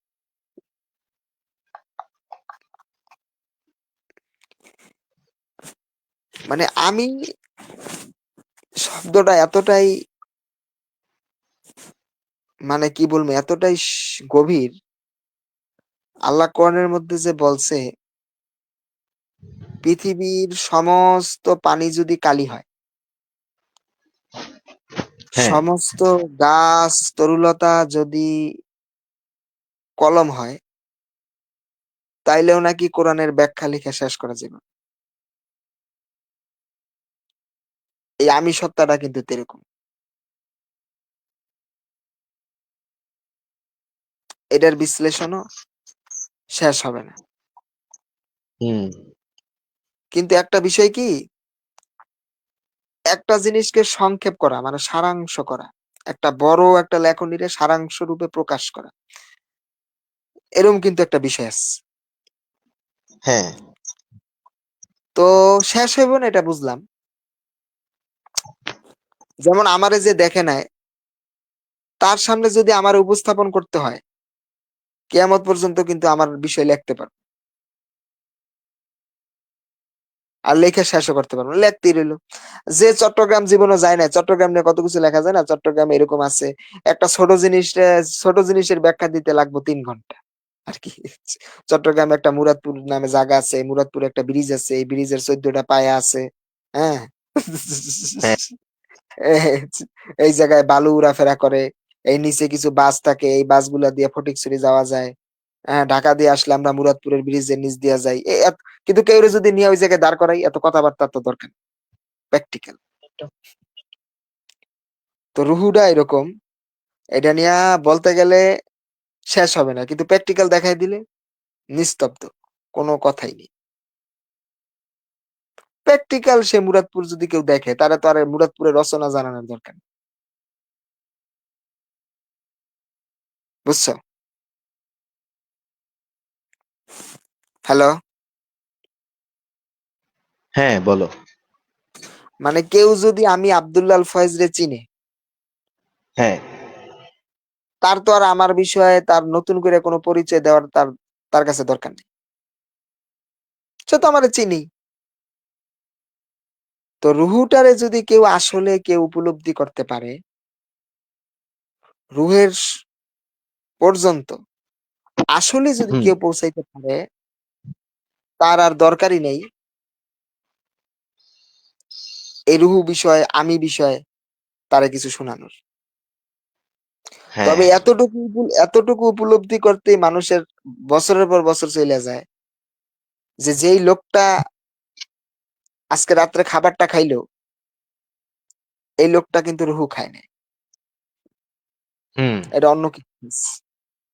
স্বাদটা গ্রহণ করছে কি জিহ্বা, আর খাবার পরে যে শরীরে যেটা গেছে, এটা শরীরে যাওয়ার পরে এটা হজম হয়েছে, হজম হওয়ার পরে এটার মধ্যে যে পুষ্টিটা উৎপাদন হয়েছে, এটা শরীর শরীর গ্রহণ করছে। রুহু কিন্তু এগুলা খায় না। হ্যাঁ, আমরা যে খাবার গুলা খাই, এগুলা কিন্তু রুহু খায় না। এগুলো তো দেহের খাবার। তারপরে এই যে আমরা যে অক্সিজেন নেই, কার্বন ডাই অক্সাইড ছাড়ি, এই বাতাসটা কি রুহুর কোনো কাজে লাগে? এটা তো না। দেহের রক্ত সঞ্চালনের জন্য, কা- রক্ত সঞ্চালনের কাজে ব্যয় হয়। আর রক্ত হ্যাঁ, সঞ্চালন তো শরীর ঠিক রাখার জন্য। আবার দেখো এমন একটা কি বিষয় কয় না, মেহমান যখন দামি হয়, মানে অনেক দামি মেহমান কিন্তু ভাঙাচোরা ঘরে উঠতে চায় না। হ্যাঁ, আমি শ্বাসটা বন্ধ করে রাখি, আমার দেহ যখন কার্যক্ষমতা হারায় যাব, রুহুটা দৌড়। মানে হুম, যদিও নবস শরীরের অংশ না, মানে নবসটা রুহু না, কিন্তু রুহু কিন্তু নবসের অনেক ভালোবাসে, এবং এটা তার সবচেয়ে কাছের জীবন সঙ্গী। ও নবসের মধ্যেই থাকে। আবার এই খান্নাসটাও নবসের মধ্যে থাকে, মানে মানুষ ছাড়া আল্লাহরও কোনো দলিল নাই, শয়তানেরও কোনো দলিল নেই। হ্যাঁ, এইটা হইলো আর কি আমি, শয়তান এবং রুহুর পরিচয়। আমি মানে হুম, নফস, রুহু মানে, আমি মানে প্রকৃত আমি সত্তাটা তো রুহু। যেমন একটা মোবাইলের মূল জিনিসটা কিন্তু পাওয়ার সাপ্লাই। হ্যাঁ, যেখান থেকে পাওয়ার সাপ্লাইটা মূল। কিন্তু মোবাইলের যত হিস্ট্রি, মোবাইলের যেই সাজসজ্জা, এটা কিন্তু ব্যাটারি না। এটা হলো মোবাইলের মেমোরি। তো মোবাইলের যে ব্যাটারিটা, এই ব্যাটারিটা হইলো রুহু। মানে হুম, ভাঙতে গেলে।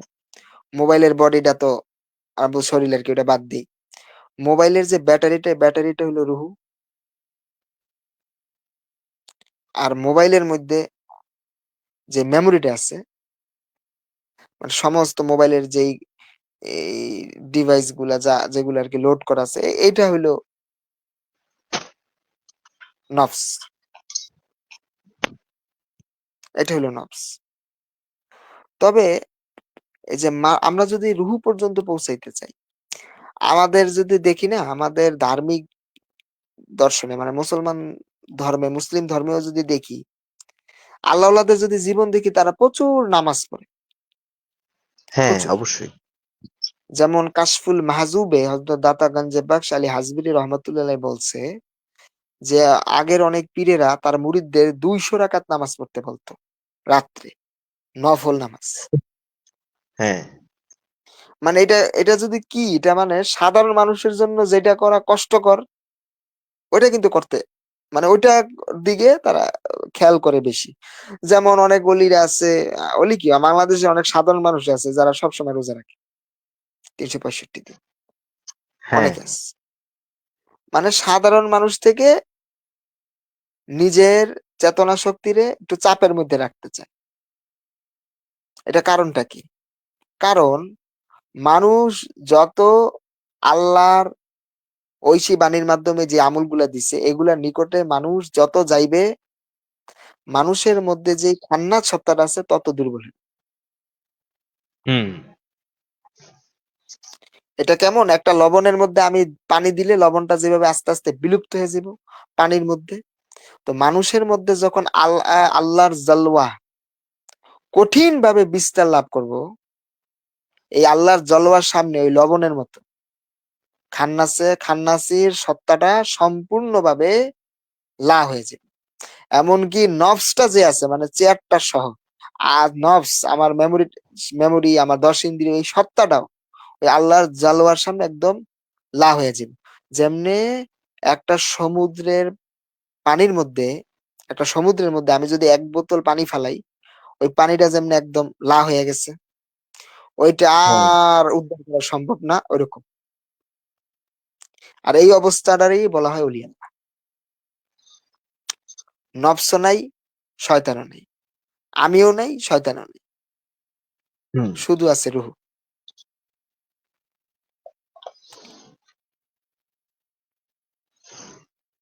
আহ, এখন এই যে আমাদের মধ্যে যেই এই যে ১০ ইন্দ্রিয় শক্তিটা আছে, মানে এখন সুফিদের ভাষায় যদি বলতে হয়, সাধনা হলো একটাই, সেটা হলো ১০ ইন্দ্রিয়কে শুদ্ধ করা। সাধনার ১ম ক্লাস ১০ ইন্দ্রিয়কে শুদ্ধ করা। এবং নিজেরা ১০ ইন্দ্রিয় যেটা করতে, হ্যাঁ, হুম, ১০ ইন্দ্রিয় মানে নফস যেটা করতে ভালোবাসে। নফস আরকি আমি তো আগেই বললাম যে নফস কিন্তু ১০ ইন্দ্রিয় না। নফসের প্রভাবটা আরকি ১০ ইন্দ্রিয়র মধ্যে। নফস যদি শয়তানের দখলে থাকে, ১০ ইন্দ্রিয় শয়তানি কাজ করে। নফস যদি আল্লাহর দখলে থাকে, ভালো চেতনার দখলে থাকে, তাহলে ১০ ইন্দ্রিয় ভালো কাজ করে। মানে নফস হ্যাঁ, গুলা হইলো সেনা বলতে পারি, সৈন্য। লিডার কিন্তু কোন কাজ করে না। না, সৈনিকরা কাজ করে। লিডার হলো হুকুমদাতা। তো নফস হুম, হলো এরকম একটা জিনিস। আবার এই নফসের উপরে আবার ২ টা জিনিস আছে। রুহ এবং খান্নাস। এটা ওই নফসের ব্যক্তিগত বিষয়। নফসের মালিকের ব্যক্তিগত বিষয়, সে কারে বসাইবে। আমার ব্যক্তিগত বিষয় আরকি। আমি হইলাম, মানে আমার বর্তমান পরিচয় হলো নফসটা। আর মূল সত্য আমার পরিচয় হলো রুহুটা। হ্যাঁ, আমি তো এখন দুনিয়ার মধ্যে আছি, যেমন আমার এখন একটা গালি দেখে আমার কিন্তু প্রচন্ড রাগ উঠবে। কারণ কি, আমার যে নফসটা, এটা আল্লাহর মধ্যে বিলীন হইতে পারে না। হ্যাঁ, হ্যাঁ, এই কারণে আমার মধ্যে, যেটা রমেশ শীল মাইজভান্ডারি বলছে, দোস্ত দুশ্মন সমান হবে কিসের ভাবনা। হ্যাঁ, মানে উনার চোখে উনারে যে মারতেছে সেও যা, উনারে যে ফুলের মালা দিতেছে সেও তা।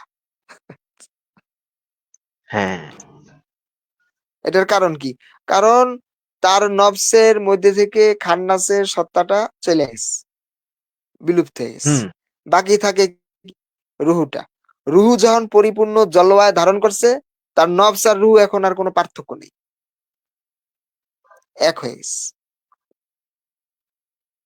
তাই সের জন্য তারেকে গালি দিল, আর কে তারে ফুলের মালা দিল, এটা তার উপরে কোনো প্রভাব ফেলে না। দোস্ত দুশ্মন সমান হবে কিসের ভাবনা। ওই যে বলছে হ্যাঁ, কলব জিন্দা হয়ে যাবে, মাবুতেরও দিদার পাবে, নিজের রূপ দেখিয়া হবি নিজেই দেওয়ানা। হ্যাঁ, এই যে নিজের রূপ, বর্তমানে আমি যে নিজেটা আছে এটা হলো নফস, যেটা সর্বজনীন। কিন্তু এই নফসের সর্বজনীন রাখা যাবে না। এই নফস রে একদম এমন ভাবে রুহের সাথে মিশতে হবে যেন নফস আর রুহু লা হয়ে যায়। মানে আমরা হুম, বলি না, ফানা হয় বাঁকা হয়। বাঁকাটা হয় কার সাথে? নফসের সাথে রুহুর ফানা হয়, নফসের সাথে রুহুর বাঁকা হয়। শরীর তো এই যে সেই আব্দুল্লাহরও দুইটা হাত আছে, অন্য অলিয়াল্লাহরও তো দুইটা হাতই আছে, নাকি অন্য কিছু? হ্যাঁ, না, আমার যেমন দুইটা পাও আছে, আল্লাহর অলিদেরও দুইটা পাও আছে, জাদ্রেল অলি। এখন যদি দেখি হ্যাঁ, না, মনসুর আল্লাহেরও দুইটা হাত ছিল, আমারও দুইটা হাত আছে, মনসুর আল্লাহের দুইটা পাও আছে, আমারও দুইটা পাও আছে। কিন্তু মনসুর হাল্লাজের নফসটা কিন্তু আমার নফসের মতো না। হ্যাঁ, শরীরটা আমার মতো, সবকিছু আমার মতো, কিন্তু হযরত মনসুর হাল্লাজ রহমতুল্লাহ আলাইহির নফসটা না, আমার মতো না। ওইটা না, লা হয়ে গেছে, ফানা বাঁকা হ্যাঁ, হয়ে গেছে। এটা হইলো একজন ওলি আর সাধারণ মানুষের পার্থক্য। হুম, তো আমি বর্তমানে যে আমিটা আছি, এই আমির পর্দাটা উন্মোচন করতে পারলেই প্রকৃত আমির সাক্ষাৎ পাবো, প্রকৃত আত্মার। আর এই হ্যাঁ, কথাটা আমাদের মাইজভান্ডারি সিলসিলার একজন নামকরা উর্দু কাওয়াল একটা কালাম লেখছে, ওনার নামটা আমি বলছি, ওই যে খুদি মিটি তো আয়া হে খুদ খোদা খুদি মে নজর, ওয়াকিল কাওয়াল। হ্যাঁ, হ্যাঁ, মরহুম ওয়াকিল কাওয়াল। মেরি ফনা হে বাকা লা ইলাহা ইল্লাল্লাহ। এই কালামটার মধ্যে বলছে খুদি মিটি তো আয়া আয়া হে খুদ খোদা খুদি মে নজর। যখন আমি আমারে মিটাই ফেলছি, তখন যেই আমিটা প্রকাশ পাইছে, ওই আমির মধ্যেই খুদ খোদার সাক্ষাৎ হইছে। হুম, এটা আমাদের সাধকরাই বলছে, আমাদের অন্য কোনো সাধক দরকার নেই। আমাদের বাংলার যে সাধক এবং আমার বাংলাদেশের মাইজভান্ডারি সুরেশ্বরী সিলসিলার সাধকরাই পরিপূর্ণ তাসাউফ দর্শন, আধ্যাত্মিক দর্শন আমাদের দিয়ে গেছে। হ্যাঁ, ওইটা বাদ দেই, এটা হলো আমির পর্যন্ত পৌঁছাইতে হলো, এটা করতে হইব, সেটা হলো 10 ইন্দ্রিয়রে সম্পূর্ণরূপে দমন করতে হবে। একজন আল্লাহর ওলির আমি জীবনীতে পড়ছিলাম, আমার ওনার নামটা মনে নেই, বাংলাদেশেরই কোন আল্লাহর ওলি। হ্যাঁ, হ্যাঁ, উনার গরুর মাংস খাইতে মন চায়, প্রচন্ড গরুর মাংস খাইব। মুরিদরা বলছে, তো মুরিদরা তো গরুর মাংস অবশ্যই আনবে। আমার মুর্শিদ কেবলা যদি আমার কয় যে ফায়েজ তুই 2 কেজি গরুর মাংস আন, আমার অনেক খাইতে মন চায়, কে না আনে? বাংলাদেশি মানুষ যেই পরিমাণ ধর্মের প্রতি দুর্বল আর কি। হ্যাঁ, হ্যাঁ, তো উনি যখন গরুর মাংস খাইতে চাইছে, মানে উনার মুরিদগর মধ্যে একটা দৌড়াদৌড়ি লেগে গেল। ওই দিনকা নাকি 3টা গরু হয়েছে। দরবারে। বাবা!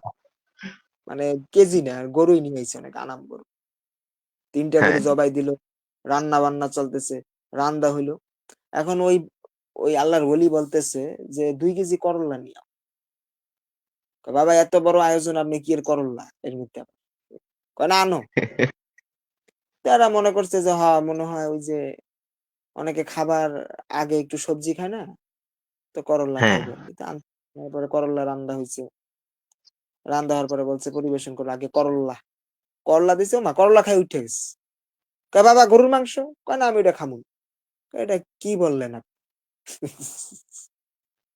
কয়, "না আমি হ্যাঁ, আমার নফসকে পরিপূর্ণরূপে সাজা দিলাম।" নফস মানে কি? নফসের মধ্যে যেই শয়তানটা আছে যেটা শুধু খাই, খাই করে ওইটারে হ্যাঁ, দিলাম।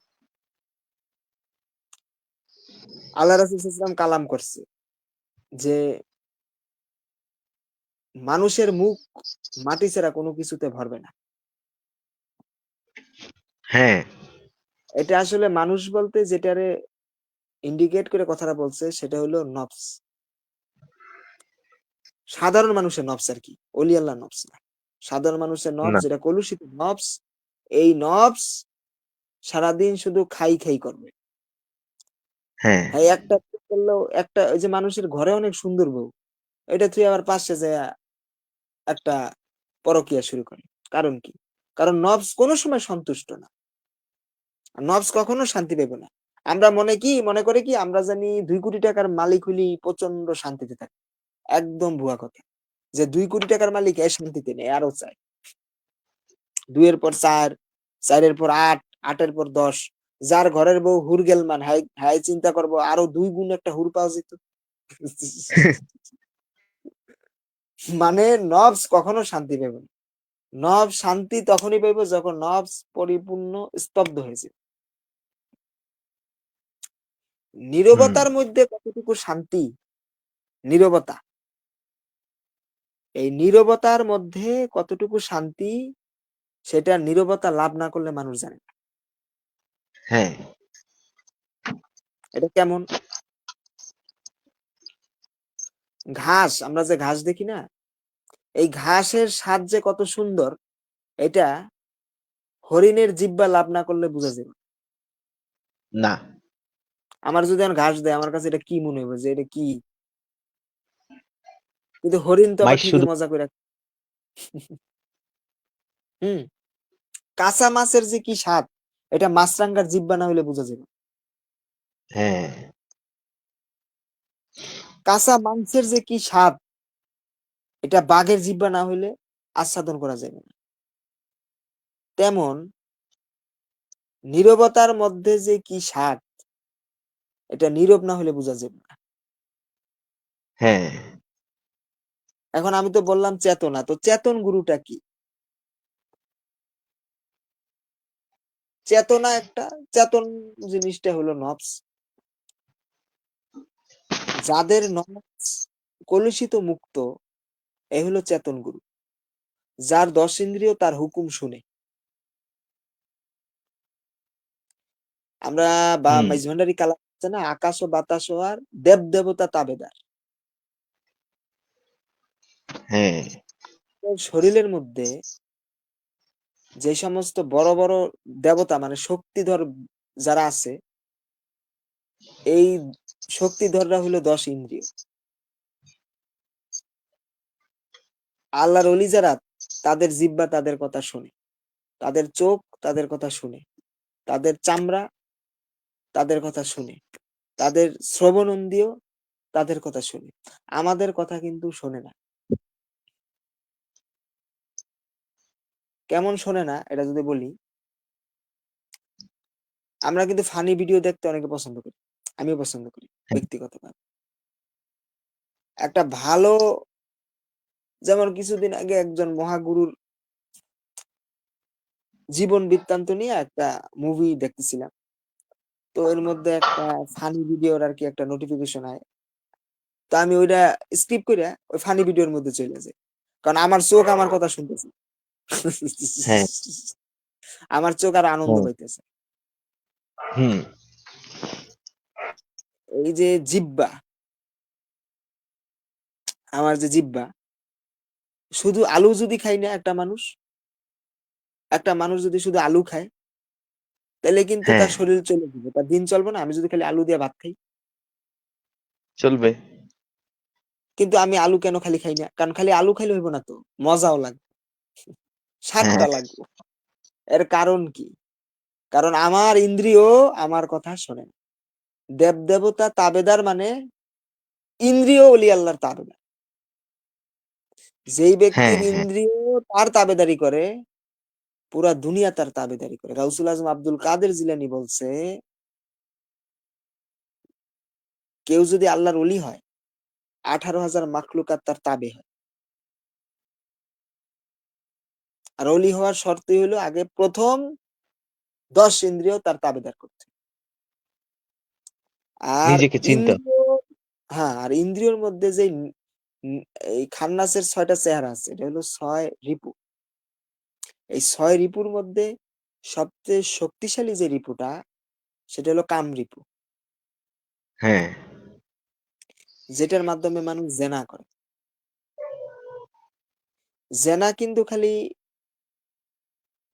মানে যৌন ইন্দ্রিয় যদি বলি আর জেনা যদি বলি, সেটা কিন্তু খালি যৌনাঙ্গ দিয়ে হয় না, না, চোখের মাধ্যমেও জেনা হয়। হুম, আজকে যদি একজন পুরুষ শিল্পী দিয়ে আমি গানের আয়োজন করি, এটাতে লোক যদি হয় 20 জন, একজন নারী শিল্পী দিয়া গানের অনুষ্ঠান করলে এটাতে লোক হইব 40 জন। কারণ কি? হ্যাঁ, চোখেও মানুষরা যৌন তৃপ্তি দেয়। হ্যাঁ, তেমনি আমি যদি একটা পুরুষ শিল্পীর গান শুনি, আমার মনটা হ্যাঁ, যতটা প্রফুল্ল হবে, তার থেকে প্রফুল্ল হ্যাঁ, হইব কিন্তু একটা নারী শিল্পীর গান শুনলে। হ্যাঁ, কারণ এই কানের মাধ্যমেও মানুষ যৌন তৃপ্তি লাভ করে। আর স্পর্শের মাধ্যমে লাভ করে, এটা তো বললামই না। আমার শরীরে এখন এটা একটা পুরুষ, হ্যাঁ, আমার শরীরে একটা পুরুষ হাত দেখ, আমার রিয়েক্টটা, আর আমার শরীরে একটা নারী হাত দেখ, রিয়েক্ট কি এক হইব? কাঁপুনি ছুটে যাইব। 10 মানে এই কাম যৌন ইন্দ্রিয়ের মাধ্যমে সে তার পূর্ণতা করে, কিন্তু অন্যান্য ইন্দ্রিয় কিন্তু তার উস্কাইতে সাহায্য করে। এর জন্য ইন্দ্রিয় রাজা বলা হয় কাম। আর কাম মানে শুধু হ্যাঁ, যৌনতা না, কাম মানে হলো কামনা, কোন একটা কিছু পাওয়ার আশা। হ্যাঁ, আমি যদি একটা বাড়ির ইচ্ছা করি যে আমার এখন একটা বাড়ি থাকতো 6 তলা, এই যে ইচ্ছাটা, এটাও কিন্তু কামনা। তা তো অবশ্যই। আমি অনেক একটা নারী দেখলাম, আমার মনে একটা আশা জাগলো, নারীদের আমি জীবন সঙ্গী বানাইতে পারতাম, এটাও কামনা। আবার বাড়ি চাওয়াটাও কামনা। আমার ঘরে কোনো সময় মেয়ে হয় না, অনেকে আছে না, ছেলে হয় না, কান্দাকাটি করে ঘরে সব মেয়ে একটার পর একটা মেয়ে হইতেছে, এই যে ছেলের যে একটা আশা, এটাও একটা কামনা। হুম, মানে কামনা বা কামনা। বাসনা। তো এই ইন্দ্রিয়র মধ্যে যেই রিপুটা সবচেয়ে বেশি প্রভাব বিস্তার করে, ওটা হলো কাম বা কামনা। হ্যাঁ, আর খান্নাসের সবচেয়ে কঠিন হাতিয়ার। এবার আমি একটা সুন্দর জিনিস বলি, এটা কোরআন হাদিসে যেমন আল্লাহ রাসূল সাল্লাল্লাহু আলাইহি ওয়াসাল্লাম হাদিসের মধ্যে বলছে, বুখারী শরীফে হ্যাঁ, হাদিস আছে, আল্লাহ রাসূল সাল্লাল্লাহু আলাইহি ওয়াসাল্লাম বলেন, কেউ যদি তার জিহ্বা এবং যৌন ইন্দ্রিয় আমার হাওলা করে, আমি রাসূল তার নাজাতের জিম্মাদার। সুবহানাল্লাহ। এর মানে কি? এই যে ২ টা ইন্দ্রিয়, যৌন ইন্দ্রিয় এবং জবান, এই ২ টা যদি কেউ তার নিজের দখলে রাখতে পারে, এই ২ টা হ্যাঁ, ইন্দ্রিয় যদি সে বুঝিয়া শুনিয়া ব্যবহার করে, সে আল্লাহর ওলি হয়ে যাইব। এতে কোন সন্দেহ নেই। শতভাগ নিশ্চয়। হুম। এখন আমরা অনেকে কমু কি, যৌনতা মানে যদি মানে এটা কাম ইন্দ্রিয়টা মানে জেনা যদি বলি, মানে শুধুমাত্র পরনারীর কাছে গমন না করাই। জিনিসটা কিন্তু এরকম না। যৌন উত্তেজনা হুম, জনিত যা আছে, যেই জিনিসে যৌন তৃপ্তি লাভ হয়, শুধু ব্যবহারে না। আমি যদি কোনো একটা নারীরে দেইখা শান্তি পাই, সেটাও চলবে না। হ্যাঁ, অর্থাৎ যৌন তৃপ্তি এবং জিহ্বার তৃপ্তি এই দুইটারে যে ব্যক্তি বলি দিতে পারে, কুরবানি করতে পারে, সে আল্লাহর ওলি হয়েছে। মানুষে খোদা থেকে সবচেয়ে বেশি যে জিনিসটা দূরে রাখে এটা হলো এই দুইটা ইন্দ্রিয়, জিহ্বা এবং যৌনেন্দ্রিয়। হুম, এই দুনিয়াতে যত ঝামেলা হয় কিন্তু তিনটা জিনিস দিয়া, নারী, গাড়ি এবং বাড়ি। হ্যাঁ, এবং শয়তানরে আল্লাহ পাক একটা অস্ত্রই দিছে, নারী। এটা নারী মানে কি সব মহিলারা শয়তানের অস্ত্র না, এটা বুঝাইতেছে মানুষ আল্লাহ থেকে দূরে থাকে নারীতে মজিয়া।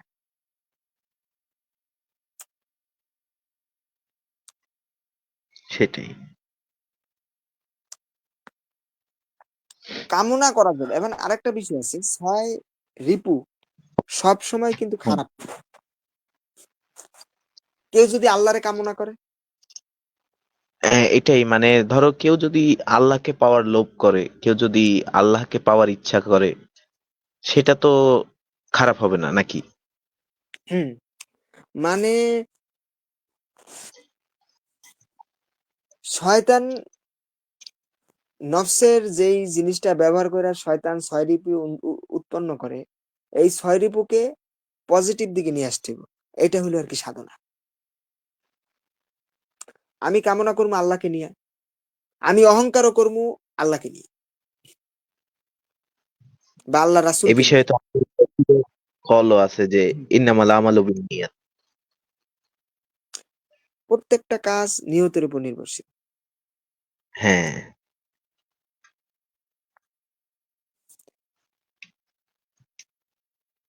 মানে এখানে বলতে গেলে ছয় রিপু যে সম্পূর্ণ মন্দ, বিষয়টা এরকম না।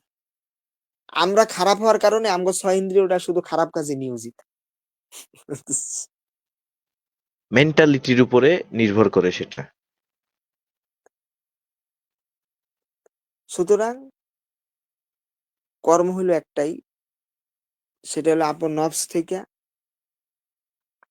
সকল কলুষতা দূর করা। হুম, এটাই হলো আর কি বিষয়। যার চেতনা শক্তি পবিত্র, যার চেতনা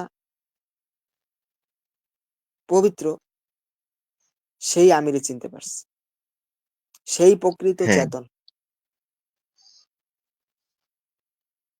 এটা কেমন? চেতনের বিপরীত কি? ঘুমন্ত। চেতন শব্দের অর্থ হ্যাঁ, হলো জাগ্রত। হ্যাঁ, আল্লাহ দুনিয়াকে স্বপ্নের সাথে তুলনা করছে। হ্যাঁ, মানে যে ব্যক্তি দুনিয়াতে থাকে, স্বপ্ন কখন দেখে মানুষ? অচেতন অবস্থায়, ঘুমন্ত অবস্থায়। হ্যাঁ, এর মানে মানুষ যখন দুনিয়াতে মজে থাকে তখন সে মূলত ঘুমন্ত। আর দুনিয়ার বন্ধন থেকে যে ছিন্ন হয় সেই হলো চেতন, সেই চেতন। আর সেই সবচেয়ে ধনী। হুম, এইটা মাইজভান্ডারী কালামের মধ্যে আমাদের একজন সাধক বলছে,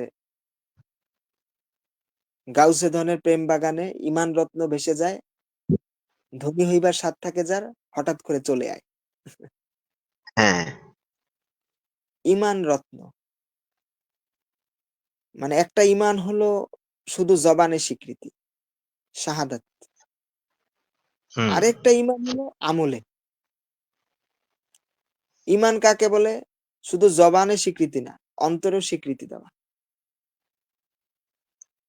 কলবে। হুম, মানুষের মধ্যে যে কলবটা আছে, এই কলবের মধ্যেও স্বীকৃতি দেওয়া।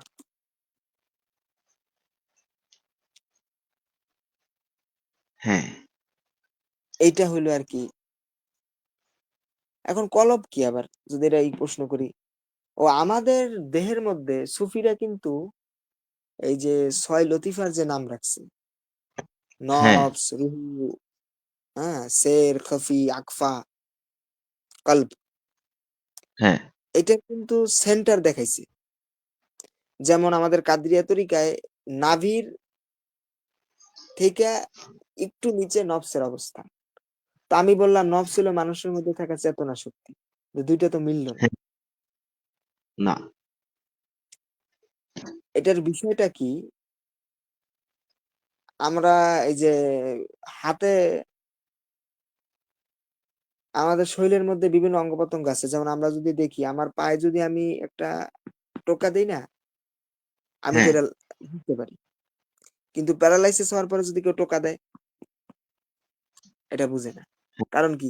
ব্রেইনের সাথে যে শিরাটা আমার পায়ের ছিল ওইটা নষ্ট হয়ে গেছে। এই কারণে আমার ব্রেইন এই সিগন্যালটা নিতেছে। তো সুফিরা তাদের আধ্যাত্মিক সাধনার মাধ্যমে এটা বুঝতে পারছে, মানুষের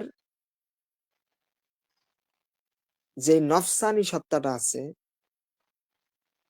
এইটার মূল যেই স্থানটা মানে যেখান থেকে এটা উৎপন্ন হয়, সেটা হলো নাভির এই জায়গা থেকে, হ্যাঁ, এক আঙ্গুল নিচে থেকে। কিন্তু এর মানে কিন্তু এটা এখন আমরা যদি শরীরটা টুকরা, টুকরা করি, এখানে তো নফস পাবো না। না, কারণ এটাও গায়েব। এটাও এক প্রকার রিচুয়াল বলতে পারি। হ্যাঁ, তেমনি বাম দুধের ২ আঙ্গুল নিচে কলব। কলব মানে কি? মন। কিন্তু বাম দুধের ২ আঙ্গুল নিচে তো মন নাই। হার্ট আছে, হ্যাঁ, হৃৎপিণ্ড। তো হৃৎপিণ্ড কি? এটার কাম হলো রক্ত পাম্প করা। পাম্প, এটার সাথে মনের কি সম্পর্ক? এটার সাথে মনের এই সম্পর্ক, এখান থেকে রক্ত পাম্প হয়ে কিন্তু ব্রেনটেও যায়। সমস্ত শরীরে সঞ্চারিত হয়। এই হুম, হার্টের মধ্যে কেউ যদি আল্লাহর জালোয়া পয়দা করতে পারে, ব্রেন থেকে শুরু করে সমস্ত শরীরে ১০ ইন্দ্রিয় থেকে সমস্ত জায়গায় শরীরের জাররা থেকে জাররায় আল্লাহর নূরের তাজাল্লি পৌঁছায়। শরীরের এক জায়গায় একটা সুই দিয়ে ছোট ফুটা করলে কিন্তু রক্ত বের হইব। কারণ কি? হার্টের যে রক্ত পাম্প করে এটা ওই পর্যন্ত পৌঁছায়।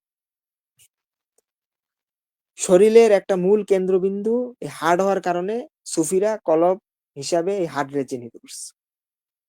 হ্যাঁ, ঠিক সেইভাবে নফসটা।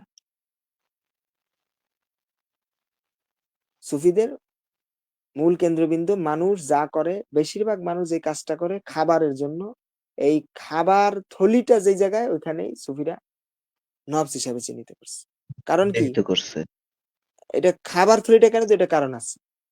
আজকে যদি আমি ২ দিন না খেয়ে থাকি, আমার কিন্তু কোনো জেনা করার মন মানসিকতা থাকবে না। আমার মূল নিয়তটা থাকবে না, কেমনে খামু। মানুষ যে হ্যাঁ, তো খারাপ কাজ করুক আর ভালো কাজ করুক, মানুষ এই কাজটা করার যে শক্তিটা পায় না, এই খাদ্য থেকে। হ্যাঁ, এবং সুফিদের একটা ঘটনার মধ্যে আছে যে আল্লাহ মানুষের যখন সৃষ্টি করে, সৃষ্টি কইরা জিজ্ঞাসা করে তোমার রবকে। মানুষ মানে হ্যাঁ, নফসকে জিজ্ঞাসা করে তোমার রবকে। নফস চুপ কইরা থাকে। তো নফসকে আল্লাহ রাসূল ৭০ বছর নাকি পানির মধ্যে চুবাই রাখছিল। ৭০,০০০ বছর। হ্যাঁ, চুবাই উঠায় আবার জিগায়, "এই বলো তোমার রব কে?" এবারে চুপ করে থাকে। এবার ৭০,০০০ বছর আগুনে রাখছে। সেখান থেকে উঠে জিজ্ঞাসা করছে, কোন উত্তরই নেই আরকি। তারপর বরফে রাখছে। আবার সেখান থেকে বের করে জিজ্ঞাসা, কিচ্ছু বলে নাই। তারপরে আল্লাহ নফসকে শুধুমাত্র ৭০ দিন না খাওয়ায় রাখছে। তারপরে যখন জিজ্ঞাসা, "বলো তোমার রব কে?" ১ সেকেন্ডও দেরি করেনি। তো আল্লাহ, মানুষ আল্লাহ। যেখানে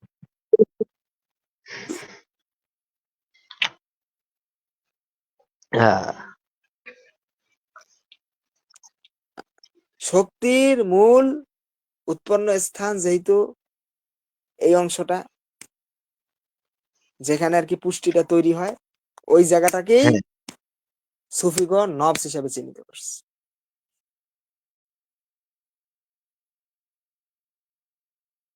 যেমন হুম, আমাদের মধ্যে যে মানে মাহমুদ আছে মানে ২ ভুরুর মাঝখানে। এটা অনেক ধর্মে এই জায়গাটা অনেক মর্যাদাপূর্ণ। পবিত্র।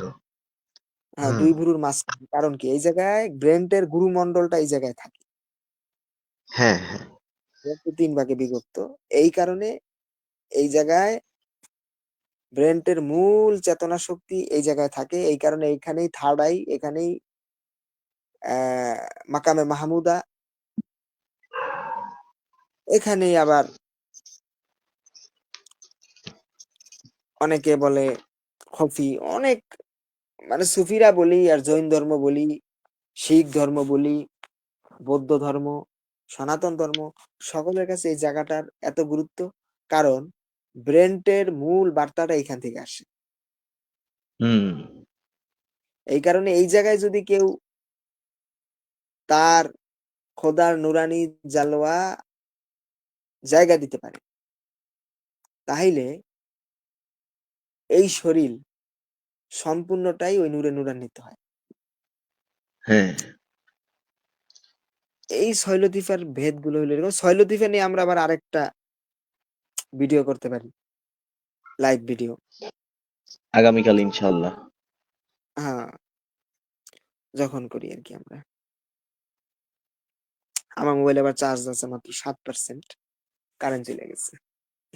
ও আচ্ছা, ইনশাআল্লাহ আমরা কারেন্ট আমরা আসছে। বিকেল শেষ করব ইনশাআল্লাহ। 10 মিনিটের মধ্যে শেষ করব। হ্যাঁ, ইনশাল্লাহ। তো আমাদের তো এই যেটা হ্যাঁ বলো। শেষ আর কি কথা, সেটা হচ্ছে এই যে আমি ও চেতনা শক্তি, আমাদের যে আজকের টপিকটা, তো মূলত তো মানুষের মধ্যে যখন নফসের পর্দাটা উন্মোচিত হয়ে যায় তখনই মানুষ আল্লাহর দিদার লাভ করে সুফিজমের ধারায়। তো এই নফসের পর্দাটা উন্মোচন করার ক্ষেত্রে মানুষ কোন পদ্ধতি অবলম্বন করতে পারে? সলিউশনটা কি হইতে পারে? আমরা যদি এখন দেখি না, সাধারণ রান্না করার জন্য কিন্তু একটা উসিলা দরকার। হ্যাঁ। সাধারণ একটা রান্না শিক্ষার জন্য, তাফসীর শিখার জন্য একজন মুফাসসিরের সোহবত দরকার। হ্যাঁ। হাদিস শিক্ষার জন্য একজন মুহাদ্দিসের সোহবত দরকার। আর এটা নতুন না,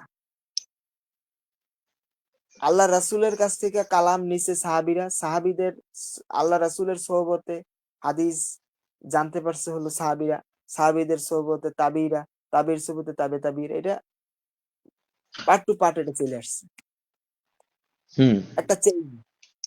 হাদিসের ভাষায় দি চেইন অফ রাবির দ্বারা। তাফসীরও ঠিক সেম। প্রত্যেকটা বিদ্যার জন্য ওস্তাদ ছাড়া সম্ভব না। তো আধ্যাত্মিক ভাষায়, তাসাউফের ভাষায় মানুষের যে নফস আছে, এই নফসের মধ্যে থেকে খান্নাসকে দূরীভূত করিয়া নফসকে মাকামে মাহমুদায় নিয়ে যাওয়া, অর্থাৎ আল্লাহর মাঝে বাঁকা করার জন্য একজন এই বাঁকার স্থানে স্থানান্তরিত হয়েছে, এই বাঁকার মাকামে গুণান্বিত এরকম একজন মুর্শিদ দরকার। হ্যাঁ। এটা প্রত্যেকটা কাজের মধ্যে দরকার, এবং তার দেওয়া যে সিলেবাস, তার দেওয়া যে জীবন বিধান, মানে তিনি যেই টিপস গুলা আমাদের দিবে, যে অ্যাডভাইস গুলা দিবে, এগুলা নিজের জীবনে ফলো আপ করার মাধ্যমেই মানুষ এই দুনিয়ার নাপাকি বন্ধন থেকে পরিত্রাণ লাভ করতে পারে। হুম। এছাড়া সম্ভব না। আমি যদি সুগন্ধ লাভ করতে চাই, আমার ঘরে সুগন্ধের একটা উৎস আনতে হবে। হুম। আমার বাসায় যদি ফুল থাকে, সুগন্ধের উৎস যদি ফুল থাকে, সে ফুলের কাছে যেতে হবে। যদি আমার বাসায় আতর থাকে, এই আতরের কাছে যেতে হবে। আলো উৎপন্ন হওয়ার জন্য একটা আলো উৎপাদনকারী স্থান, একটা বস্তু আনতে হবে ঘরের মধ্যে, তাহলে ঘর অন্ধকার হুম। থাকবেই। তো এরকম যদি আত্ম তৃপ্তি কেউ লাভ করতে চায়, প্রকৃত পরমের সাক্ষাৎ লাভ করতে চায়, একজন পরমওয়ালা লোকের সোহবতে যেতে। অবশ্যই তাকে কামেল হইতে হবে। হুম। এবং আমি যদি পানি পরিপূর্ণ তৃপ্তিতে পান করতে চাই, আমার কিন্তু তৃষ্ণার্ত হইতে হবে। হ্যাঁ। তৃষ্ণার্ত না হলে ওই পানি পরিপূর্ণ তৃপ্তি সহকারে পান করা সম্ভব না। যাক। তো মুক্তির যদি কামেল হয়, কিন্তু মুরিদ যদি তার মুর্শিদের কাছ থেকে দেওয়া নূর, ফয়ুজাত এগুলা লাভ করার মতো যোগ্য না হয়, সেক্ষেত্রেও হ্যাঁ, হ্যাঁ। কিন্তু তার মাকসাদ পূর্ণ হবে না। অর্থাৎ আমারও নেক নিয়তে যাইতে হবে এবং আমার মুর্শিদের ওই মাকাম থাকতে হবে। এক কথায় হক্কানি পীর পাইতে হইলে হক্কানি মুরিদ হইতে হবে। হুম, তখন এবং আমরা সূরা ফাতিহার মধ্যে ওইটাই কিন্তু সাক্ষী দিই। ইহদিনাস সিরাতাল মুস্তাকিম। আমাকে সহজ সরল পথ দেখাও। সিরাতাল লাযিনা আনআমতা আলাইহিম। তাদের পথে যাদের তুমি নিয়ামত দান করছো। এখানে একটা মজার বিষয়। হুম। আমরা তো বুঝি না যে তুমি তাদের পথে চলাও যাদের কাছে কোরআন আছে। না, কোরআন না। যাদের কাছে আছে তারা অবশ্যই নিয়ামত প্রাপ্ত। কিন্তু এটা কিন্তু বলি হ্যাঁ, না। কারণ সব কোরআনওয়ালা লোক কিন্তু নিয়ামত প্রাপ্ত না। কোরআন তো এজিদের তাঁবুতেও ছিল। হ্যাঁ, হ্যাঁ। আবার আমরা বলি না তাদের পথে চলাও যারা জ্ঞানের ভাণ্ড মাথায় নিয়ে চলে। এটা কিন্তু বলি নিয়ামত প্রাপ্ত। আল্লাহর যে নিয়ামত প্রাপ্ত সে সবকিছুই প্রাপ্ত। যার কাছে মালিক আছে তার আর কি লাগে? এক কথায় বলতে গেলে। সেটাই।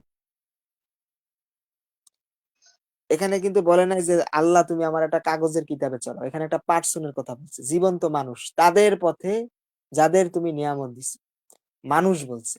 অর্থাৎ অনুসরণ, অনুকরণ একজন জীবিত মানুষই লাগবে।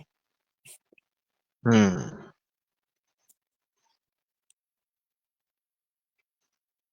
এই হলো আরকি।